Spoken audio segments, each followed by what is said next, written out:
सुनो 90 सेकंड्स के साथ मैं हूं हुमैरा और आज की अहम खबरें। फील्ड मार्शल सैयद आसिम मुनीर ने ऑपरेशन बुनियानुल मरसूस के दौरान अफवाज पाकिस्तान के अज़्म हौसले, पाकिस्तान अवाम की नाकाबिल तस्खीर रूह और सियासी क़यादत की पुख्ता वाबस्तगी को खराज तहसीन पेश करने के लिए एक इशाइया का एहतमाम किया, जिसमें उन्होंने भारतीय झूठे प्रोपेगेंडे का भरपूर जवाब देने में पाकिस्तानी नौजवानों और मीडिया के किरदार को फौलादी दीवार करार दिया।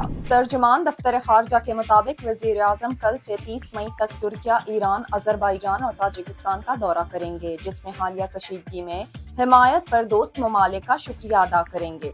इसके अलावा बाहमी ताल्लुकात और खित्ते की सूरत हाल पर वसी तबादला ख्याल भी होगा और बैनुल अक़वामी कॉन्फ्रेंस में भी शिरकत करेंगे। भारतीय वज़ीर खारजा जयशंकर पाक भारत कशीदगी में अमरीकी किरदार और पहलगाम वाक़े से मुताल्लिक गैर मुल्की सहाफ़ी के सवालों पर आए बाएं शाये करने लगे। गैर मुल्की सहाफ़ी के पहलगाम में 26 अफराद के कातिलों को पकड़े जाने और जंगबंदी में अमरीका के किरदार का पूछा गया तो जवाब देते हुए जयशंकर की ज़बान लड़खड़ाने लगी। वफाकी वज़ीर दाखिला मोहसिन नकवी की ज़ेर सदारत में अहम इजलास किया गया, जिसमें डिपोर्ट होने वाले अफराद के खिलाफ FIR का इंदिराज किया जाएगा और उनके पासपोर्ट मनसूख किए जाएंगे, जबकि डिपोर्ट अफराद 5 साल के लिए बैरून मुल्क भी नहीं जा सकते। वफाकी वज़ीर बराए मनसूबाबंदी अहसन इकबाल का कहना है, बजट पर IMF का दबाव नहीं, दिफाई बजट में इजाफा होगा और अवाम को भी रिलीफ देंगे।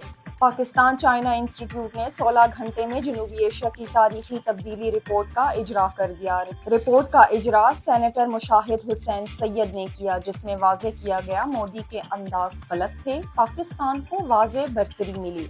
अलबत्ता पाक भारत जंग खारिज अज इम्कान है, क्योंकि दिफाई ताकत का तवाज़ुन बहाल हो चुका है।